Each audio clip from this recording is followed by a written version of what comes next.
We'll get started in a moment, so we might be on, colleagues.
It's now 8:02, and we're going to go ahead and call this committee on appointments. Good morning, colleagues. Welcome to the second to the last meeting of the calendar year.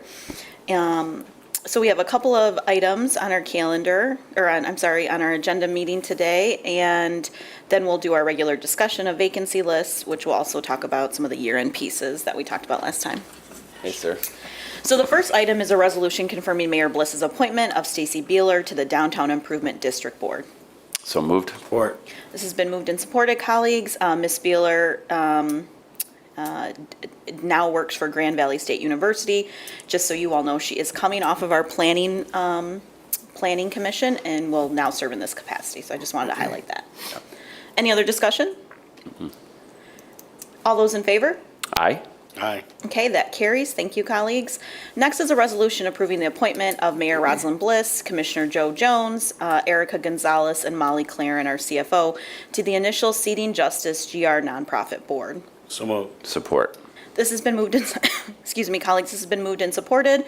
For those who might be watching, the Seating Justice GR Nonprofit is the official, is the working name of the nonprofit that was established as we were having discussions in the spring and summer regarding both the tax and other compliance dollars that would come into the city. And this is a way for us to be able to receive those. And if you recall, I'm really wanting to focus these dollars on those that have been impacted by the war on crime, particularly looking at things like helping to start businesses, employment supports, expungement fares, any other, looking at other barriers that might exist if somebody does have like a criminal background. So of course the mayor is serving. Commissioner Jones will serve in the new year in a new capacity as a resident of the Second Ward and as someone who's worked with the Urban League, who has knowledge of certainly working with a population of individuals who have been impacted. Miss Erica Gonzalez is the managing director of The Source, which is a local nonprofit working with employers and works heavily with employers who are proactive in hiring those with a criminal background or returning citizens, as we discuss, and has direct knowledge of our state and federal systems, especially regarding housing, employment, and other public benefits. And then, of course, Ms. Claren as our CFO.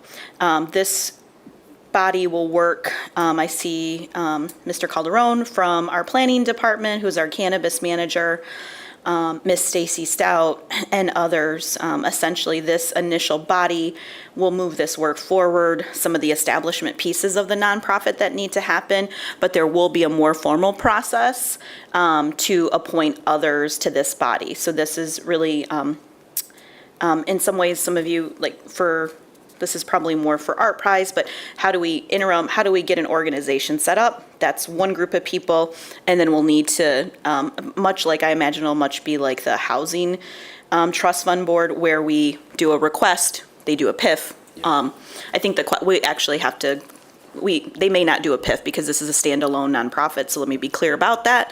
We don't want to create barriers to serving on this body as well. So this is the first step. These individuals will make sure that the appropriate pieces of the nonprofit will be set up because we are going to start receiving those payments January 1.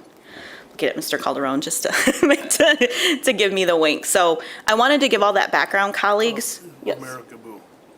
Oh, I'm sorry. Am I calling you Calderon because that's like my cousin, Al Calderon? I'm sorry. I'm like, I let it go once, and I'm like, wait a minute, I think. I'm sorry. Nobody else. Thank you, Mr. City Clerk. I see you. Al, thanks. No, hey, somebody who has a last name like I do, I definitely appreciate that. So, so this is I don't want to say this is the first step. The steps have been in place, but this is initially a group that will help to establish those parameters. And then I know Stacy and Al will work with this body as well, or with this group of individuals. And like I said, this will come back before this body because we'll have a more formal process. It also may run from the nonprofit again because this is a standalone nonprofit. So we want to be clear about what are those parameters, but it needs to get seated first. So, any questions? I don't think I have any questions. Okay.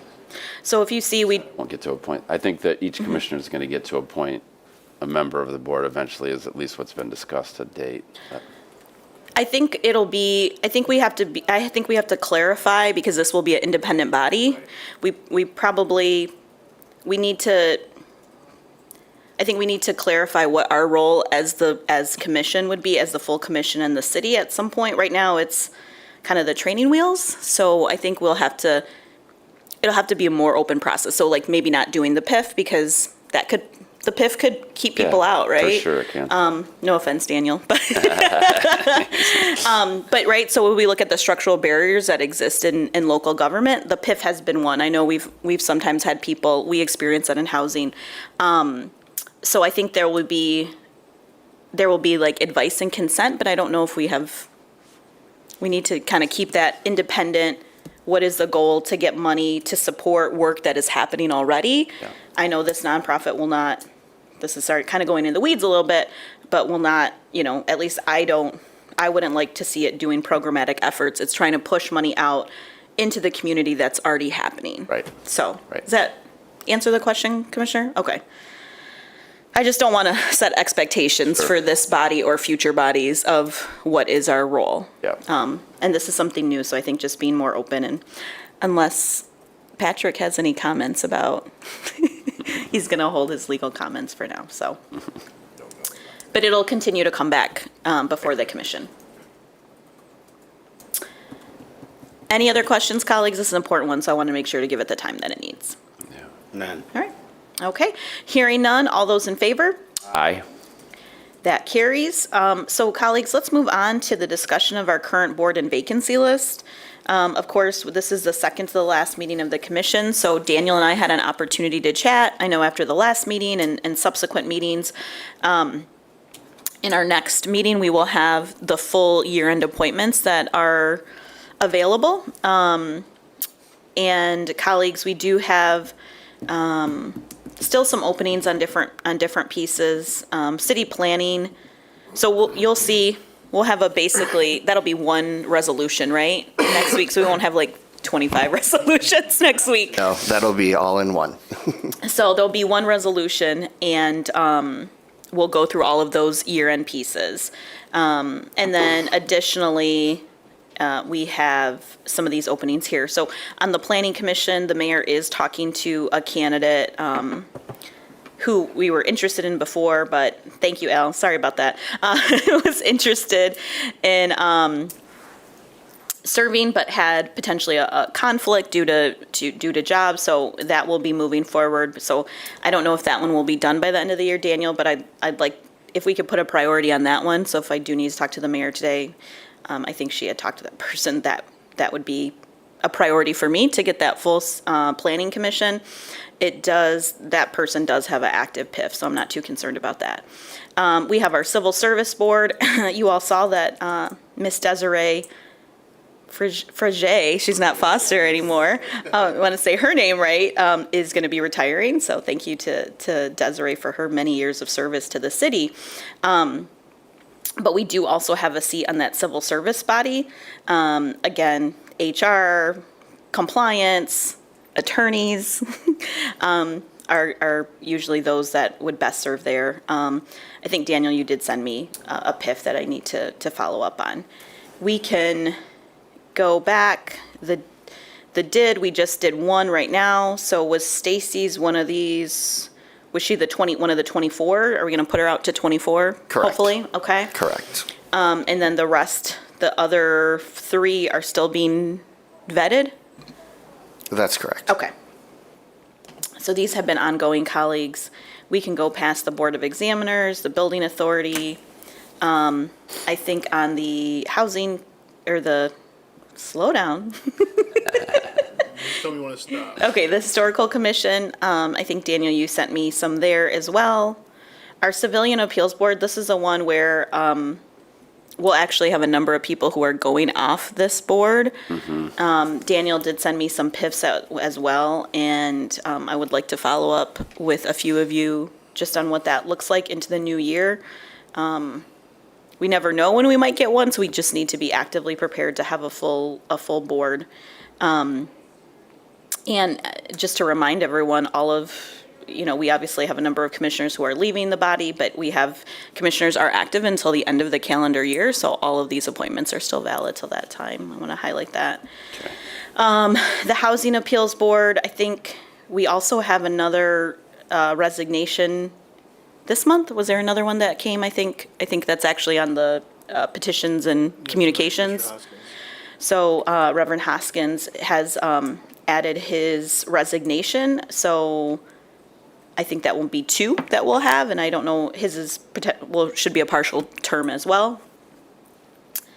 And then our corridor improvement authorities, I did have a chance to talk to the mayor about these.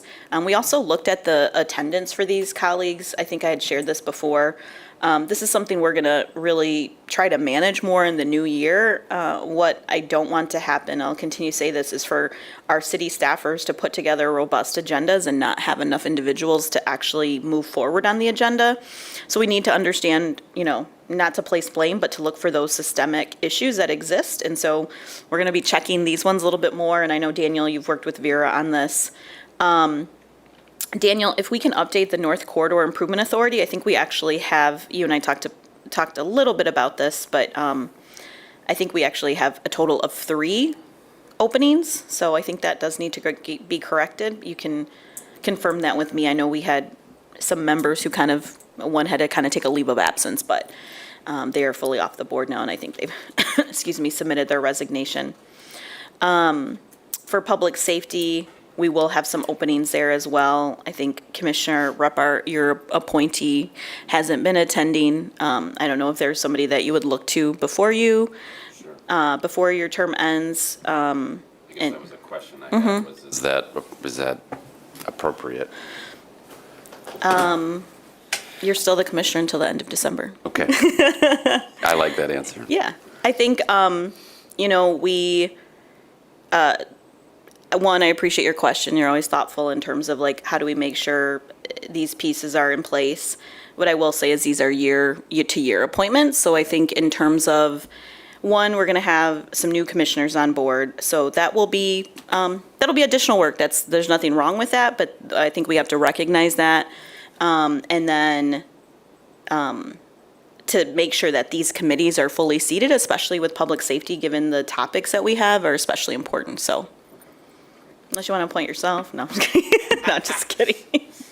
I'm just kidding. You cannot appoint yourself. Let me be clear about that. But yes, you do have, well, I should say not until the calendar year because we'd only have one more meeting. So if you do, then we need to move forward on that fairly quickly. I think for Uptown, the mayor also talked about this, about some of these appointments. So actually, I think Commissioner Moody, you're going to come off that, and Commissioner-elect Perdue is going to serve on that, right? That's correct. So thank you for your service on there. And then you can continue to go down. I did talk to the city clerk. I need to follow up with Mr. Marquardt about the urban agriculture bylaws. We've had this member representing the farmers market. They have not been able to fill this. So this would require an ordinance change, but to look at the bylaws, perhaps a farmers market a member of the farmer's market or their designee or approved upon designee. I'd like to have a full committee there. You've heard the updates about Vital Streets, so if, yes. First of all, I just noticed, we gotta get Kate Behrens instead of Eric DeLong as the liaison, so if we can fix that. Yes.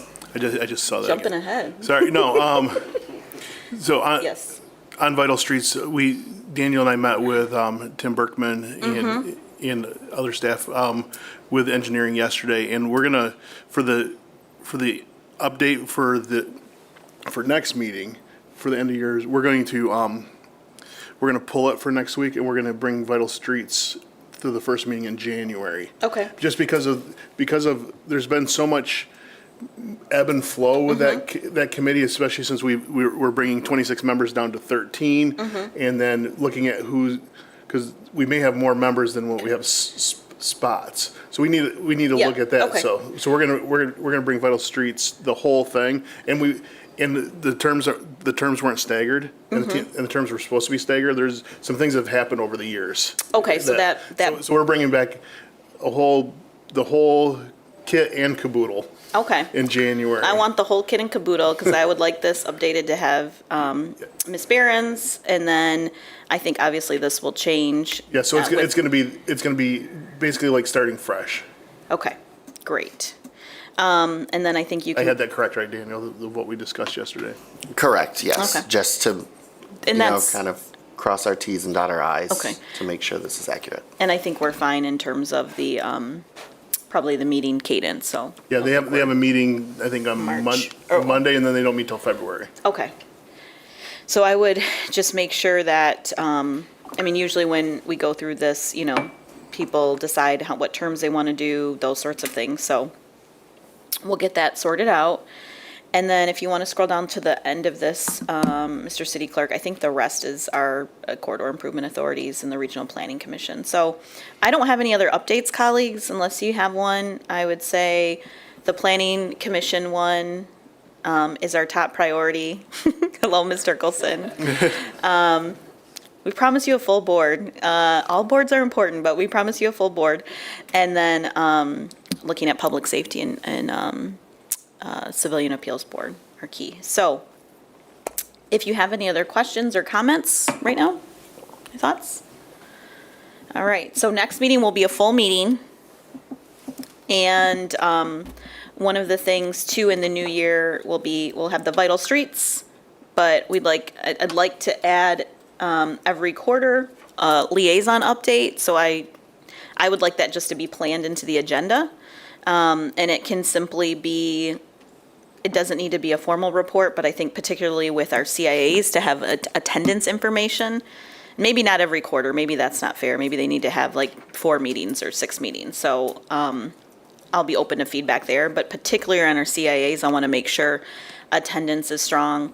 And then if we can send a regular message to liaisons, I don't need a attendance report, but if they could share if there has been any challenges on any particular body in regards to attendance, I'd like us to be proactive in asking them the questions. To be clear, that would be an item that comes before this body?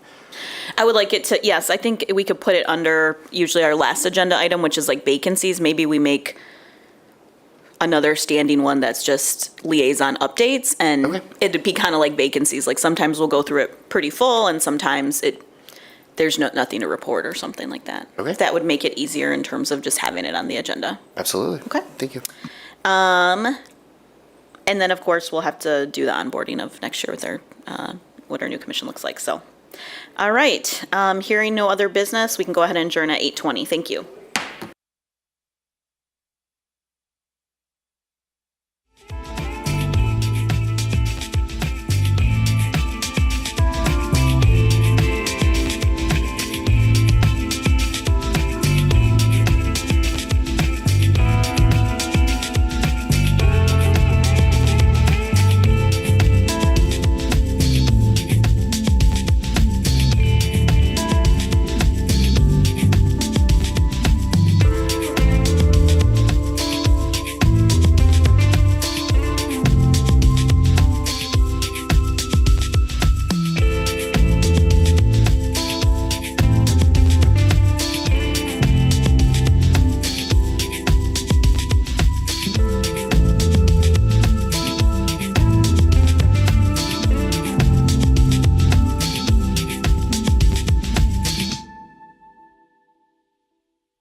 right, good morning, everyone.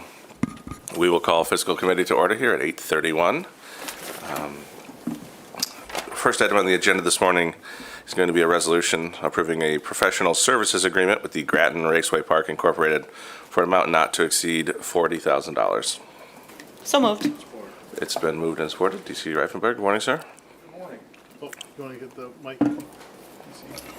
Yeah, the resolution before you today is to renew or start a new contract for the period of December 31st, 2022 through December 31st, 2024, and it's a not-to-exceed amount of $40,000. We use this track for emergency vehicle operations training for our current staff and new recruits. Very good. Colleagues, any questions? All right, hearing none, those in favor? Aye. Opposed, same sign. Motion carries. Item 2 on the agenda is a resolution accepting the continuation of a grant from the Office of Highway Safety Planning in the amount of $36,504. Support. Moved and supported.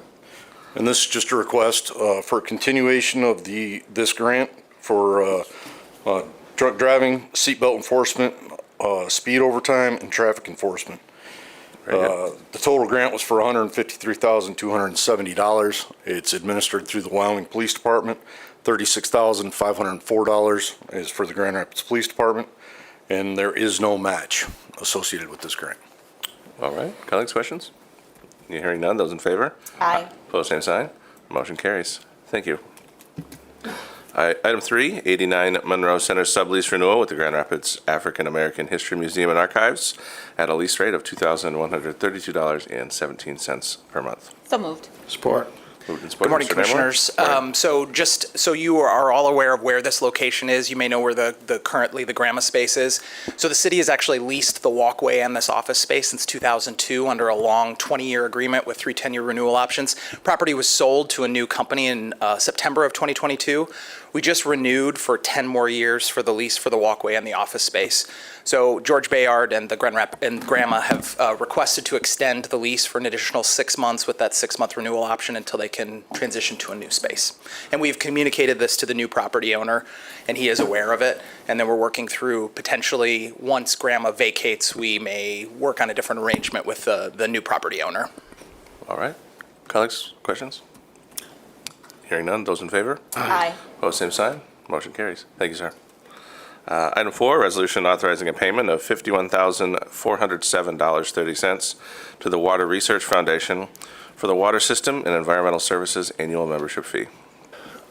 Good morning, Commissioners. Support. Moved and supported. Sorry, I jumped the gun a little bit on that. Sorry about that. Good morning. Oh, we're moving slow. What you have today is this is an annual item that we have with the Water Research Foundation. Water and ESD partner together on this. The bill is broken up between water and ESD based off billed volumes and population served. That's why there's more that goes to the water side than ESD.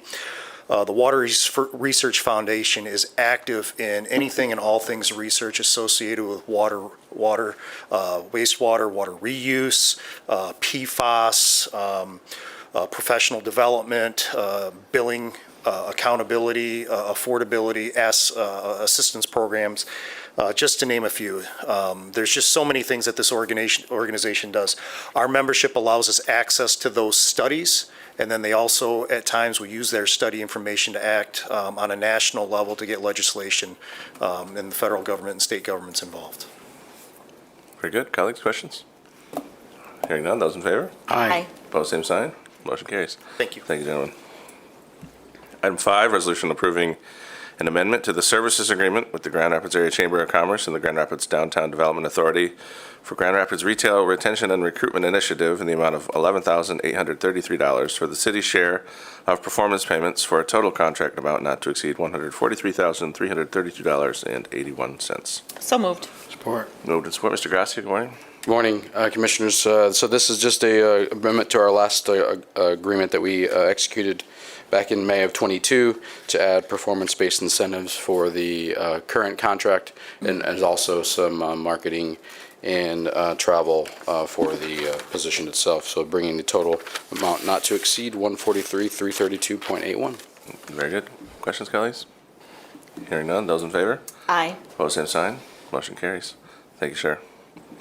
Item 6, resolution authorizing the city treasurer's office to work with the Rapid and Mesmerize to promote GR Pay It on Rapid buses.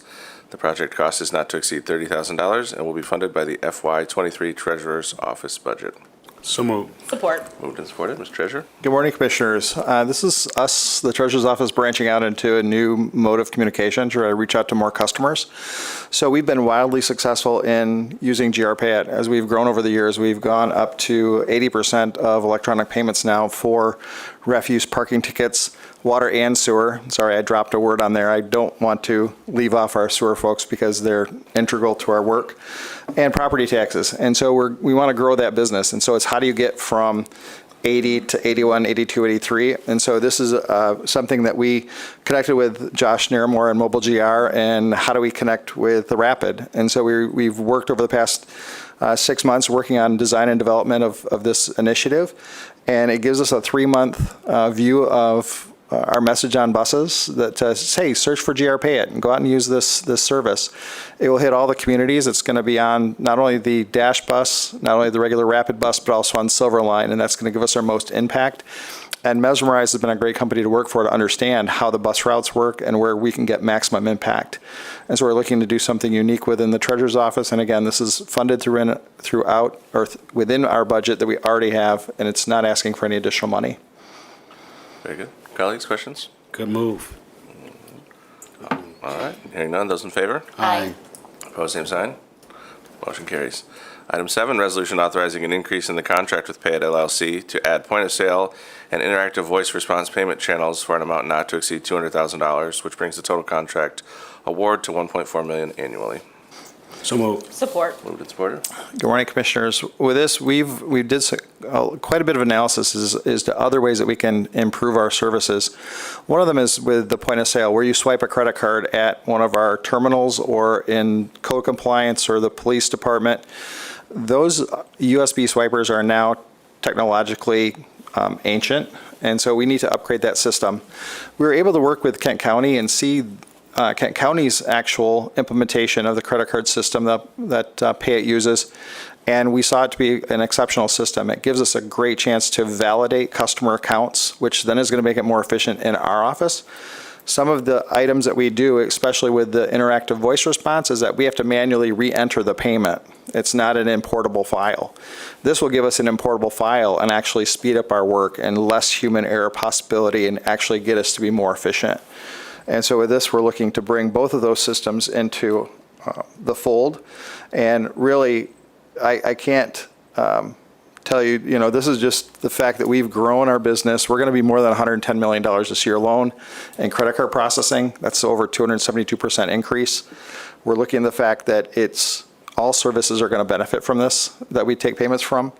And we're looking to find these other ways, including working with other departments, and we're looking to branch out, and we're starting work with the 61st District Court as well. So we're looking to make all this a very inclusive type of system. Very good. Colleagues, any questions about this?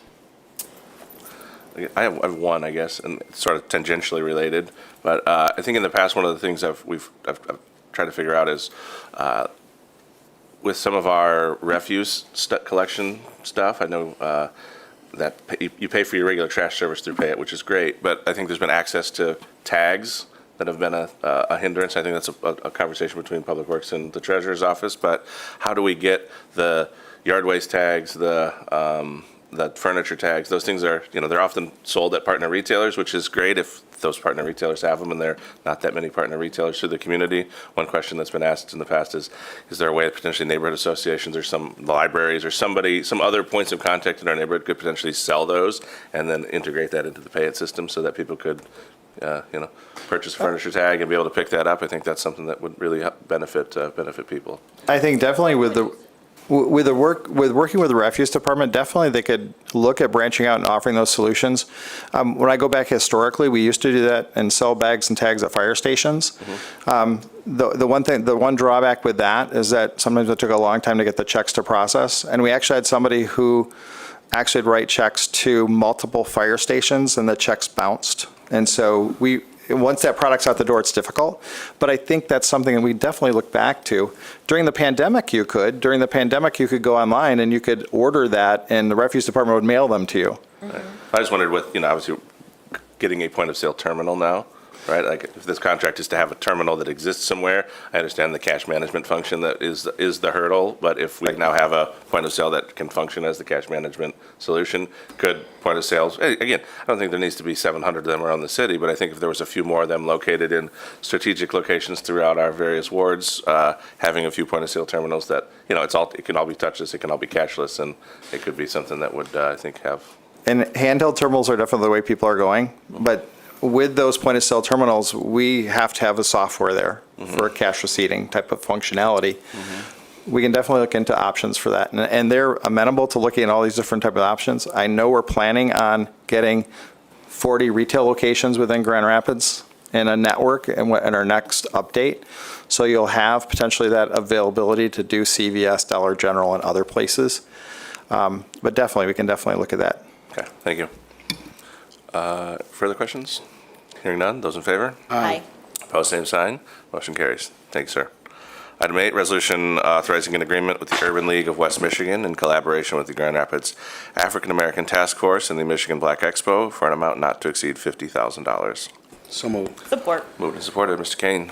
Thank you, Commissioners. What you have in front of you is a resolution authorizing a partnership with the City of Grand Rapids, the Urban League of West Michigan, the Grand Rapids African American Task Force, and the Michigan Black Expo.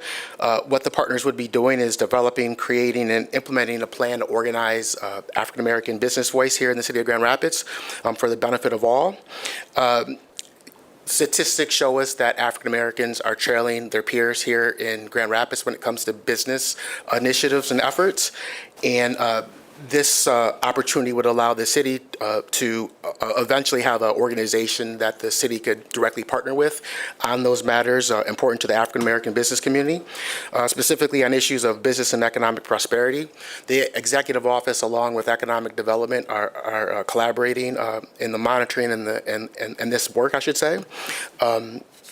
And what the partners would be doing is listed there also. Some of the things include development of a plan that will establish and maintain a sustainable local group, development and promotion and implementation of a program that gathers organizations and leaders representative of the Grand Rapids African American business interests.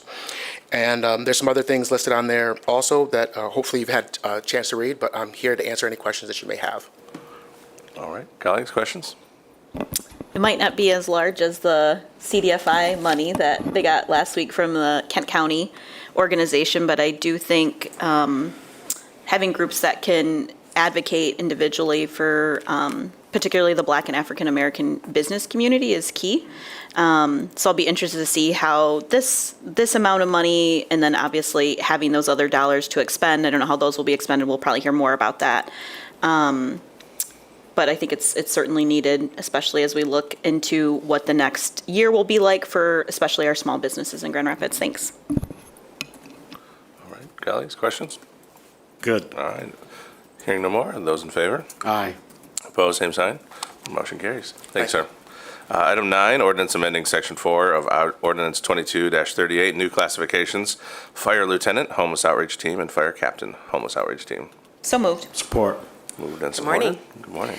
So we have a couple job descriptions in the fire service that were created for the office, or for the personnel there that works on the HOT team, the Homeless Outreach Team.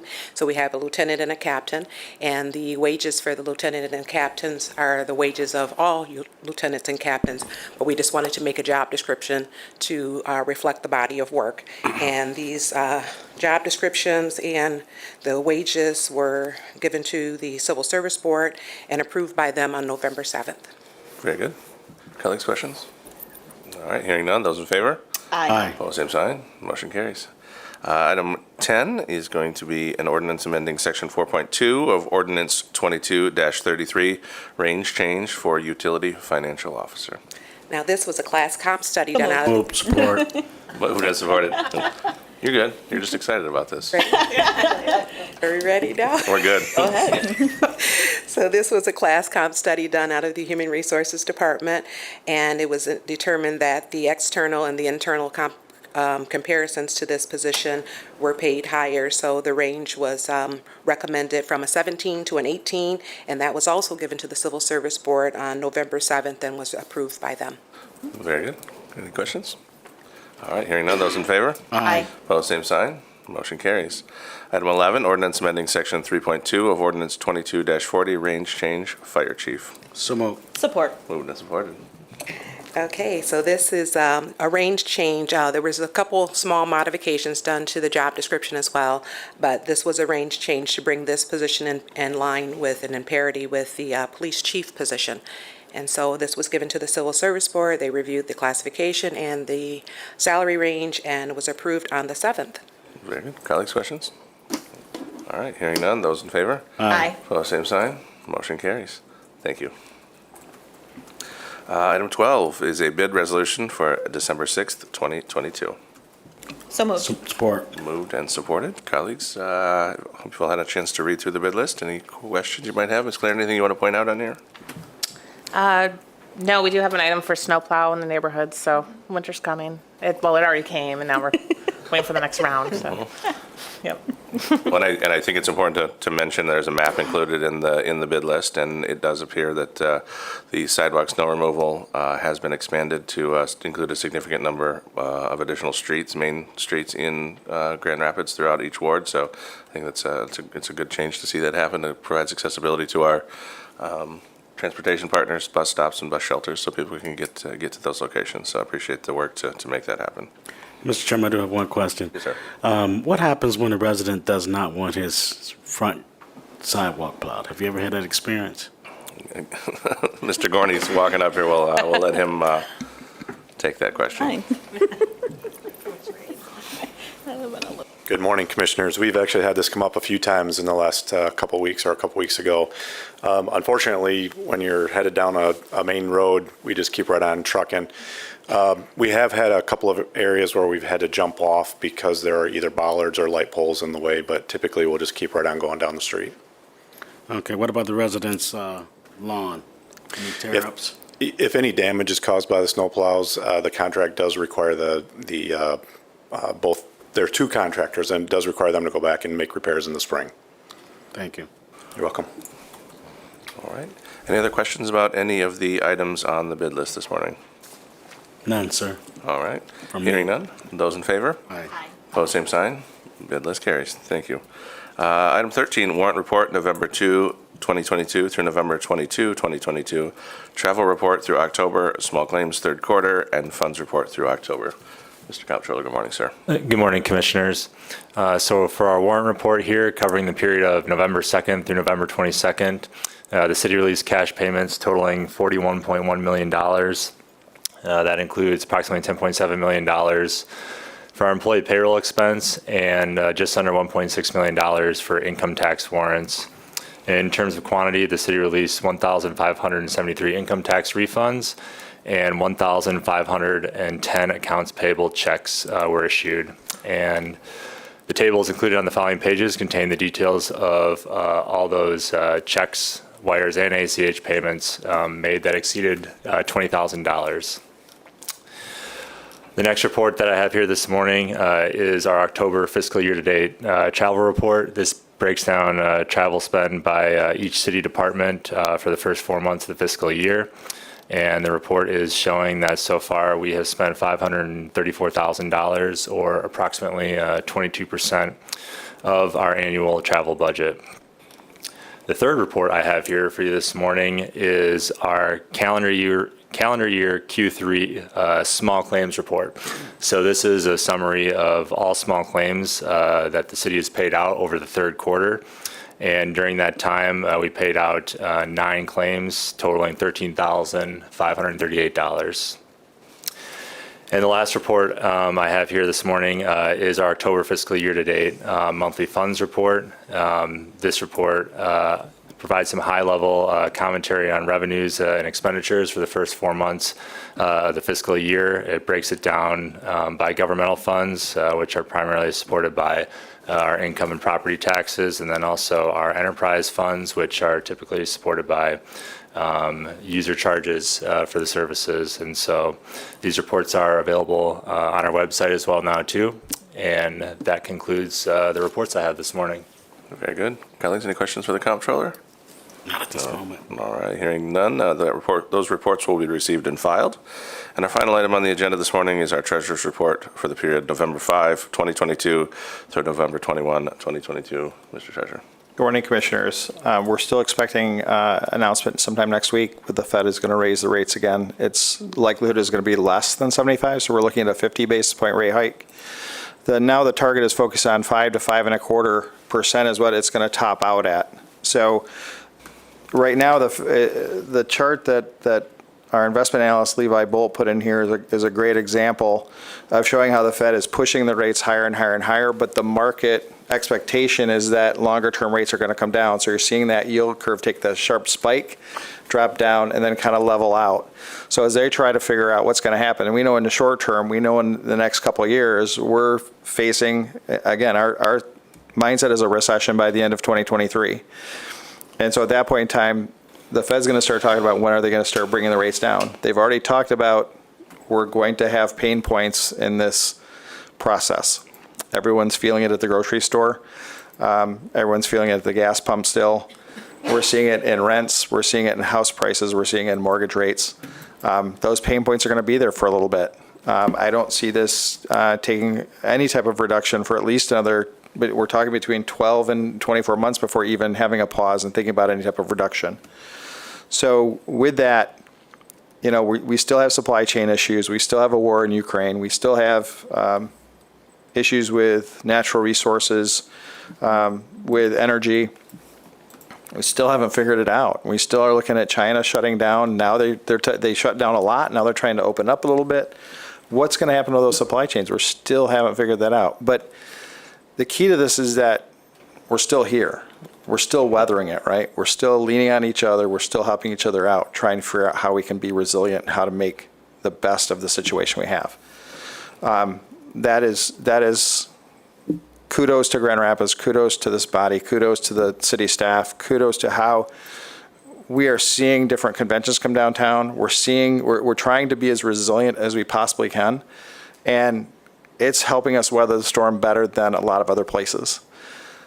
With that, we're also seeing that our investments are growing in terms of the fact that we're able to get 2.14% now on our $535 million.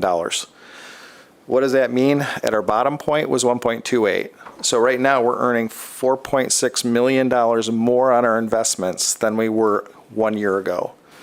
So that's more money into our coffers to help us be resilient, to help the departments that have fund balance that are getting these interest revenues to use that for their operations and grow and develop and continue to weather this economic storm. Very good. Colleagues, any questions for the treasurer?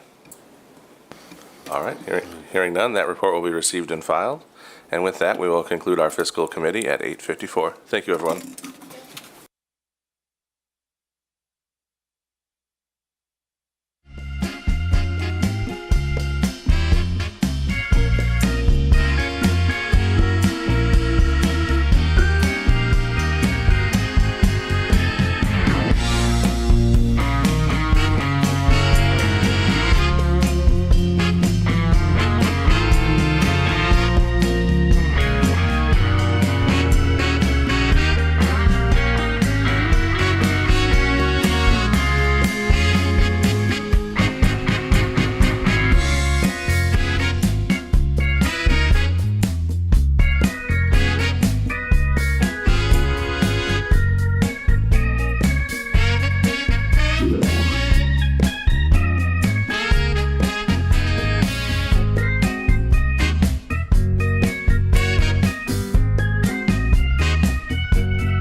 Losing my help.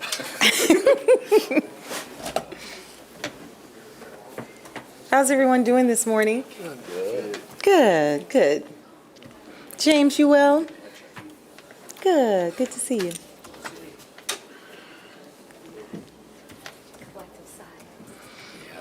All right, there we go. Any other stops? No, I think it's good. Okay. Good morning, everyone. We're going to call the Community Development Committee meeting to order at 9:17 a.m. on December 6th. Our first resolution is approving the sale of excess city-owned, I have dings happening on my computer here. City-owned, where am I? Resolution approving the sale of excess city-owned property located at 617 Breeze Street Southwest. So moved? Support. Good morning, Commissioners. Good morning. Mayor. This is a piece of property at 615 Breeze Street, again, the city acquired back in 1993, and it currently has a 12-inch sanitary sewer and a 36-inch storm sewer on the property, basically traversing the property. So where those utilities are and easements, it only leaves 10 feet of the property remains unencumbered, basically. And so therefore, we consider it a non-buildable lot. So because of that categorization, we went through our disposition policy that we approved in July, and in June, and followed that process to get us to where we are today. And essentially, because it's non-buildable, we do provide a first right of refusal to adjacent property owners. So we followed that, and Mr. Thomas obviously was the first. The other adjacent property owner has no interest in the property, and so we're just following the process here and basically dispensing of the property, obviously retaining easements over those utilities that are on site. Great, thank you. Colleagues, any questions, comments? All in favor, signal by saying aye. Aye. Opposed, same sign, it carries. Our second resolution is approving the submission of Michigan Department of Natural Resources, Michigan Spark Grants application for improvements at Richmond and Martin Luther King Jr. parks. So moved. Support. Good morning, Commissioners.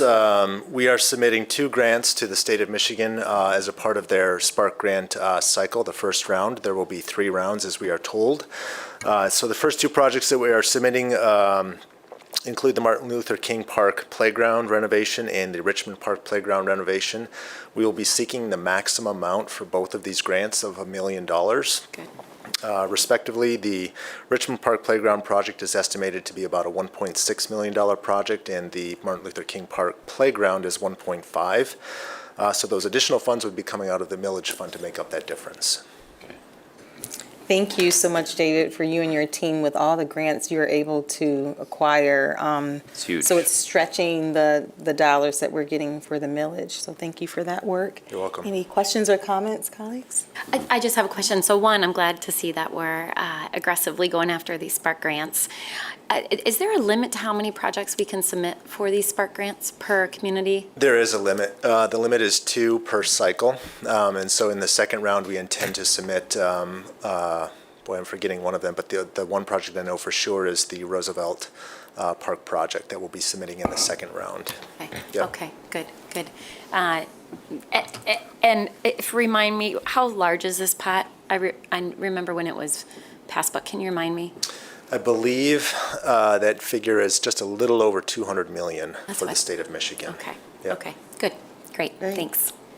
Thank you. You're welcome. All in favor, signal by saying aye. Aye. Opposed, same sign. It carries. The third resolution is authorizing an agreement with Kent Intermediate School District and Knapp's Corner Drainage District for acquisition of property and easements for Knapp's Corner Drainage District Regional Solution. So moved. Support, even though I'm tired of talking about this project. All right. It was an issue when I was a city commissioner. Right, That's how long that's we've right. been dealing with this. All right. Well, that's a tough intro, but I'll tell you what I can about this one. So good morning, Commissioners and Mayor. a little bit of background for some time, quite some time. Now, Ms. Rivette from ESD, Mr. DeLong, myself, along with our special counsel from Dickinson Wright, have been working with the Kent County Drain Commissioner to develop a regional solution for this area, and most recently have been working with the Kent Intermediate School District to utilize a portion of their property to implement that solution.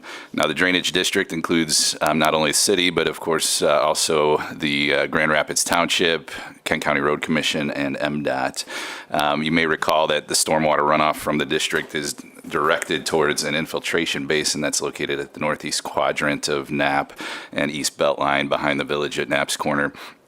That was intended to be an infiltration basin, but it has not been functioning as one. And so as a result, with a lack of positive outlet, it's experienced capacity issues. And in the current state, the excess water is being pumped into a truck and transported to a nearby discharge point along the Grand River. The proposed regional solution that we are developing involves a pump station, so it'll still utilize that basin, which everything is directed towards, pump that via smart controls and via force main to a expanded basin on Kent ISD's property that will then be held via smart controls and discharged at an appropriate rate to the Leffingwell and Lamberton Creek, which is downstream of that property, and ultimately into the Grand River. So the agreement that's before you now sets forth the method by which the property and easements will be acquired, as well as other conditions associated with the project. It was approved by the Kent Intermediate School District Board at their meeting on November 14th and is anticipated to be approved by the Drainage Board in January. The regional solution also involves combining this drainage district with the Lamberton Drain District, as well as the Leffingwell Drainage District. So petitions to the Kent County Drain Commissioner for those actions will be coming back to you at your December 13th meeting for consideration. But with that, I'd be happy to answer any questions. And then you think this will be the resolution, long-term resolution? Correct. Yeah, it's a regional solution that offers a number of benefits, and so we're happy to be at this step. This is a major milestone in allowing us to move forward with that solution. Great. Madam Mayor. Sorry, I just have one question. No, you're fine. I'm curious, City Engineer, having dealt with this issue out at Knapp's Corner now for years, you know, I remember years ago being on the East Beltline Overlay Committee, and even when some of the current development projects were brought forward, there were a lot of neighbors that came and voiced opposition because of concerns around water quality, drainage, soils, and the scale and scope of the development that was being proposed. So I think as we've all watched the growth of Knapp's Corner and then these continued problems with water, you know, some of the people who came before us over a decade ago, they're telling us, I told you so. So I'm curious if there's something we can learn from this experience as we have additional large-scale projects come forward, especially on property such as this. I know there's not a lot of those left in our city. Right. But on this one, it's painful for me because so many people from that neighborhood voiced concerns, and at the time, our engineer at that time assured them that we had done all the studies and that they had no concerns, and here we are, millions of dollars later, trying to solve a problem that probably could have been prevented. Right. I mean, it's a challenge. Had the basin infiltrated like it was designed and like the percolation studies and tests showed at the forefront, we probably wouldn't be in this situation. But what we're offering now is a solution that has a tremendous amount of storage capacity. The Drain Commissioner is requiring that we provide enough storage volume for the back-to-back 100-year storm scenario, which is an extremely unlikely, a very large volume that we are providing. So we'll have the ability to retain that water, slowly let it trickle out. But from a water quality standpoint, I know Environmental Services has worked with, the development in that area to implement best management practices and encourage, reduction of chlorides, salt in parking lots, and things of that nature to help improve water quality. And one of the objectives of this project will be to install naturalized plantings and things that will filter and further enhance water quality before water is discharged ultimately to our Grand River. Thanks. The other thing you'll see out of this is with some of the new stormwater permitting things we're doing, with the banks that we're going to have, we're going to end up with an excess isn't the right word, but we're going to end up with more in the entire region with the trading program. So that should help alleviate problems in a certain area and just making it easier for that development, for those projects, that we can actually get this done in a way that will work. All right, thank you. But yes, we're trying to learn our lesson. Thank you. Way to say that. That's ultimately really what I wanted to hear. I try to do the same thing. I make decisions that sometimes I regret. So. Thanks, Mayor, for that. I think, it's important to, I think even for the neighborhood who did come out to help them to recall that we recall what they said and that we're trying to address those concerns. So thank you for your work on that. All in favor, did you have any questions or comments, Commissioner? I didn't, no. Okay. Yeah. All in favor, signal by saying aye. Aye. Opposed, same sign. It carries. The fourth resolution approving an increase of $36,310 to the contract with Caterberg Verhey, Inc. for improvements to Hartside and Peckage Parks and approving an MOU with Edgar Hernandez for an art mural for a total project cost not to exceed $1,099,000. So moved. Support. Good morning again, Commissioners. This is a unique agenda item. Yeah, there's a lot in there. There is a lot in there, and there's a reason for it, because essentially what we did back in the spring of the year is pulled funding from the contract at these two parks to support two non-traditional funded projects, one of which was the fitness court that we installed in partnership with Priority Health at Ottawa Hills. The other of which was the playground build that we did with you, Commissioner Lanier, down at Mulick Park, and the city manager in the spring of the year. So we're essentially putting this money back into that fund to complete these two projects. Great. Any questions or comments? And a just- mural on top of it. That's right. Just a timeline, when will these be done? These projects are intended to be finished up here within the next month or two. The item that we're waiting on is a restroom facility that is caught up in customs that was being shipped from overseas. All right. For Hartside Park. For Hartside Park, yes. It's needed. Great. Thank you. All in favor, signal by saying aye. Aye. Opposed, same sign. It carries. The next resolution is awarding a contract with B&Z Company for replacement of private lead service lines at various locations, contract 2023-1. Support. Or so moved. Support. So eager, so Yeah. eager. Glad that there's support for this.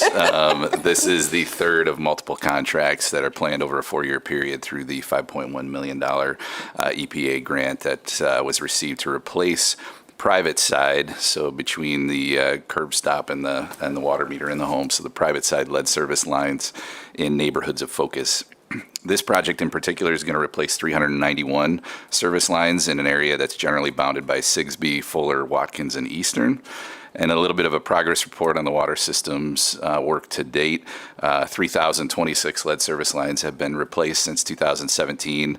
An additional 1,646 are planned for on already awarded contracts. So when you add in these 391, we're past the 5,000 threshold in terms of lead service lines replaced or about to be replaced. 7 bids were received on November 22nd, and B&Z provided the low bid in that amount of $1,179,226, which was under the engineer's estimate of $1.55 million. And so as a result of those good bid prices, we've increased the contingency to 20% on this project to allow for additional lines that we may be able to replace as part of this effort. So asking for your approval of this award to B&Z and that authorization amount of $1,528,300, with that funding coming from the EPA grant, a little over $1.27 million, and the balance from the Water System Fund, about $255,000. Thank you. So I'm curious, and maybe Kate, this is a question for you about the participatory budget process and the $500,000 from the third ward that was allocated to kind of this very project, and wanting to see if we can educate the public about where the lead needs are. I don't know if any work has been done yet in that, and if not, maybe we can just kind of talk offline to see what the next steps would be, because I know that there were concerns raised that if the city is already funding some of this, why use the 500,000 for this type of work, so I'm just not sure. Yeah, we can get you more of an update offline. I know that Mr. Matthews is leading kind of the effort of implementation of each of those participatory budgeting projects that rose to the top, and there is sort of a distinction between what's happening in the House versus what's happening up to the meter. And so we can talk more about where we best channel the participatory budgeting and making sure it's not supplanting, Duplicate. to use Yeah, a absolutely. bureaucratic term, Yeah. things that we were already programmed to do, that it's actually supplementing, enhancing, allowing it to go further. Additive. Yes, Yeah. additive, That's thank great. you. That's good. So we'll make sure that happens. Thank you. Thank you for that. Any other questions or comments, colleagues? All in favor, signal by saying aye. Aye. Opposed, same sign. It carries.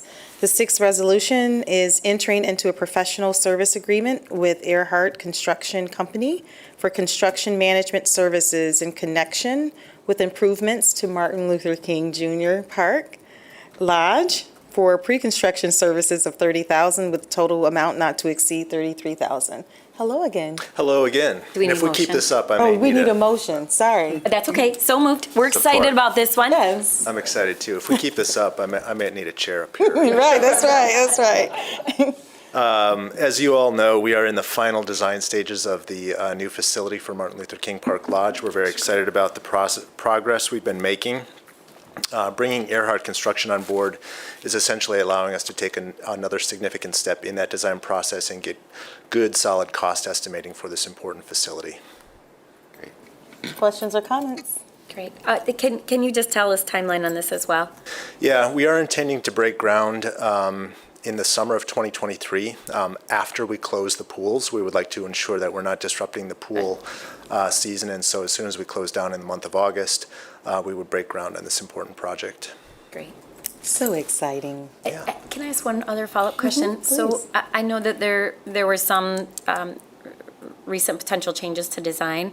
When will we see the full design that is being recommended?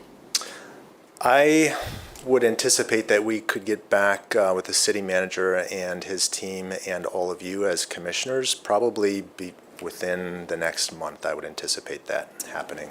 Great. And this contract helps to do that because then you'll have the exact pricing That too. is exactly Yeah, right. that's, I was really thinking timeline for this work that we're approving today. And so we're expecting 30 to 60 days. Correct. Okay, Right. good. Yep. Good. Yeah. Awesome, thanks. Comments? Can't wait to see it. questions? All in favor, signal by saying aye. Aye. Opposed, same sign. It carries. Thank you.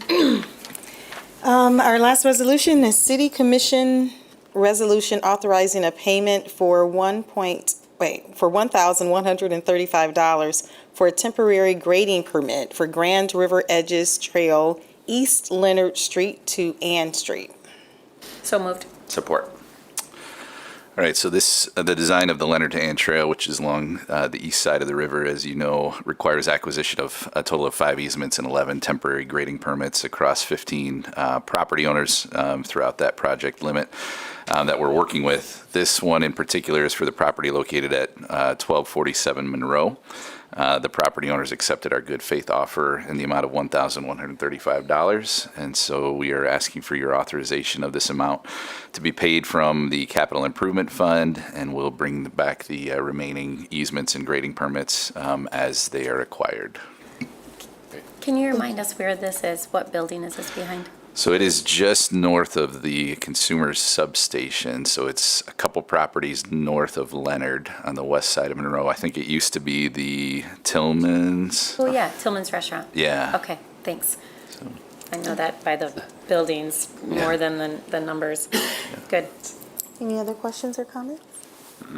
What's the smirk? I mean, Tillman's was an interesting place. Oh, okay. Reminiscing, I see. Had a couple of very interesting meetings inside that restaurant. I'm just curious. There's no windows. It was a little different. Red leather. Right. Mirrors everywhere. This is City Commission resolution. That threw me. I wasn't sure why that was worded that way. Instead of just resolution. Probably should have just said resolution. resolution. Yeah, it was like, okay, well, what are the other ones? All this time? What have we been doing all these years?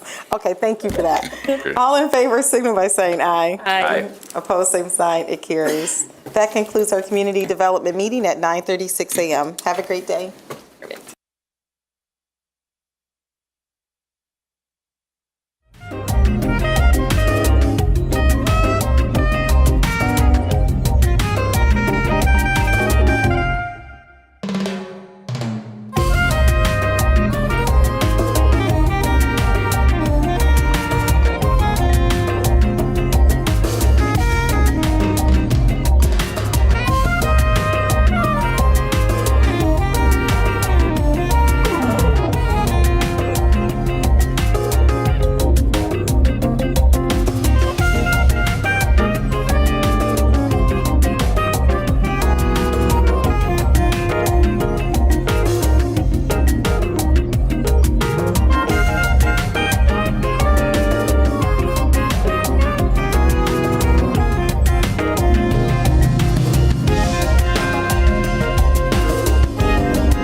everyone, and welcome to our Committee of the Whole. So Commissioners, today we have, we have full agenda. We have 2 briefings, but we have a number of items to discuss in executive session, and it's a little bit unusual, but I'm going to request that we go into executive session at the beginning of COW for probably 10, 15 minutes to talk about pending collective bargaining. Thank you. And then at the end of our meeting today, after we get through the 2 briefings, I'll ask that we go back into executive session to talk about some pending litigation as well as a number of legal opinions. And so that is our morning together. And then we have Economic Development Project Team, City Manager, today at 12:30, back here in the chambers. So with that, as we get started today, can I get a motion to go into executive session for collective bargaining? So moved. Support. All right, moved and supported. This is a voice vote. So we'll start down here. Commissioner? Yes. Commissioner? Yes. Commissioner? Yes. Yes. And yes. So we're just going to go right over here to 9:01, and then we'll come back in here, probably be about 10, maybe 15 minutes. We'll resume our action items.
Are we all back? We are. All right, we're going to resume Committee of the Whole, and we'll start with the first action item before us today, and that is a resolution recommending City Commission approval of a memorandum of understanding between Downtown Grand Rapids, Inc., Kendall College Art of Design at Ferris State University, and the City of Grand Rapids for establishment of Art Prize 2.0.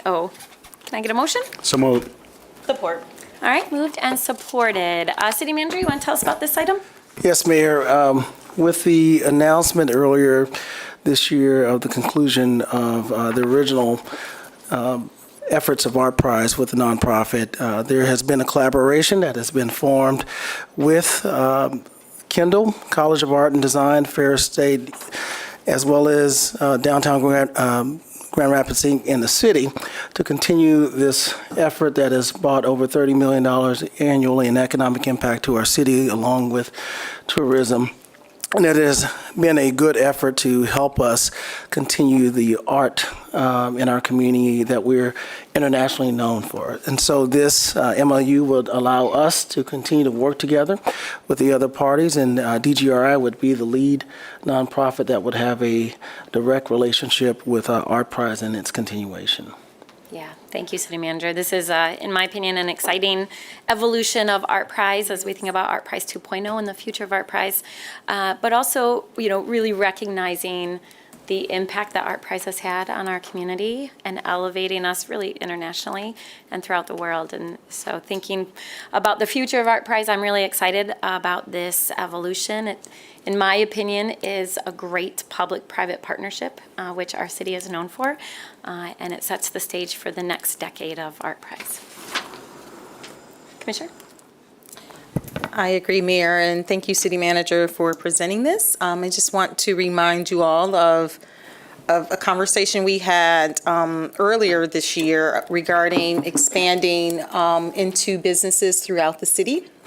So I think this does allow for the city to start those conversations now with businesses and business districts. An easy group of businesses could be through the Corridor Improvement District authorities. To engage them so that we can spread the love. Mm-hmm. Yeah. Good input, and we've had conversations about that and opportunities. So, and that's really what I see this as, is just really a tremendous opportunity to look back at the past and identify what people love about Art Prize and keep those items, but then build on the future. So, Commissioners, any other questions or comments? All right, all those in favor say aye. Aye. Those opposed? It carries. All right, next up will take us to a resolution to adopt the 2023 City Commission meeting schedule. Can I get a motion? So moved. Support. All right, moved and supported. City Clerk, you want to tell us about this item? Yes, at the, towards the conclusion of the year, we put together a schedule of the meetings for the next calendar year. So this would be setting the schedules for certain Tuesdays, not necessarily first or second or third and fourth or whatever. It's 2 Tuesdays a month based on how holidays fall and various other calendars fall. So so this would, the only a change that we've normally had is that both meetings have been at 7 o'clock at night for the full commission meeting. The first meeting of the month will be at 2 o'clock in the afternoon. We've heard from members in the community that they aren't available to meet at those 7 o'clock times because they're working second shift or doing labor that comes after 5 o'clock close of business. And this way, this will give them an opportunity to participate in city commission meetings in the afternoon time. So it gives different opportunities for residents to participate in the city commission process, not just at 7 o'clock at night. So the morning meetings will continue the schedule that we kind of started when we started during the pandemic with committee appointments at 8 o'clock. Fiscal Committee at 8:30, Community Development at 9:15, and COW at 10. Public Safety will continue on the second Tuesday of the month at 3 o'clock in the afternoon. And the Economic Development Project team will continue first one at 12:30. That's correct. Okay. So that's the morning subcommittee schedule or subcommittee schedules won't change. Yeah, Thank you, City Clerk. So I'll add, I'm looking forward to see if these changes create more opportunity for people to participate. I know I've heard that from a lot of folks, especially individuals who have let me know that they can't wait around till 9 or 10 o'clock at night to provide public comment. And so this will give us an opportunity to create more opportunity, as well as when individuals come with constituent issues. My hope is that, especially during those afternoon meetings, they'll be able to get those questions answered and hopefully those issues resolved with city staff being more available and present. And then the other thing, it's not on this schedule, Commissioners, but we're working with the city clerk. We're going to continue our commission and neighborhood night outs out in the wards.